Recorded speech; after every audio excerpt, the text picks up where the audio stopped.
Vous savez, Alexandra était une personne qui avait peur du noir. Elle avait peur du noir, elle ne supportait jamais le noir. Le noir, en tout cas, le noir lui faisait très, très peur. Dès qu'il y avait coupure de courant, si elle était dans sa chambre ou quelque chose comme ça, elle va chercher à courir, à venir là où je suis et elle s'agrippe à moi. Jusqu'à ce que soit on allume le groupe ou bien qu'il y ait rétablissement de l'électricité. C'est là qu'elle avait tellement peur du noir. Alors, vous savez, quand une mère perd son enfant, vit tellement dans un déni parfois pendant un bon moment. Quand nous l'avons enterré et quand on quittait le cimetière, dans ma tête, je me pose la question, c'est comme si je lui posais à elle la question, je disais, t'as pas peur du noir? T'as pas peur du noir, j'espère. T'as pas peur du noir, j'espère. Sachant bien que elle n'est pas en vie, elle est déjà partie, elle n'est pas là. Mais vous voyez, cette sensation-là était toujours en moi que dans le noir, elle avait peur. Et la même chose que je l'ai fait au cimetière, après l'enterrement, la même chose quand j'étais à Montréal pendant qu'elle était à la morgue et tout.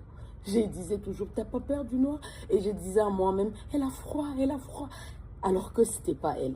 Vous savez, les gens qui disent aujourd'hui, arrête de parler de ta fille, arrête de parler de ta fille, laisse-la reposer un peu. Vous me faites tellement rire.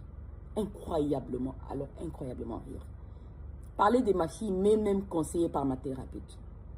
Oui, parce que là, ça m'aide à relativiser, voilà, à avancer, à aller de l'avant. Si je suis devenue constante ici sur Internet, c'est parce que j'étais venue parler de ma fille. Alors, j'en parlerai tant que j'en aurai envie, tant que j'en ressentirai le besoin, je parlerai de ma fille. C'est comme ça. Si je ressens le besoin de parler d'autre chose, je parle d'autre chose. Si je ressens le besoin de parler de ma fille, je parle de ma fille. Et ça sera comme ça. Vous avez tellement la chance que je suis une personne qui a beaucoup de valeurs, qui a reçu une très bonne éducation.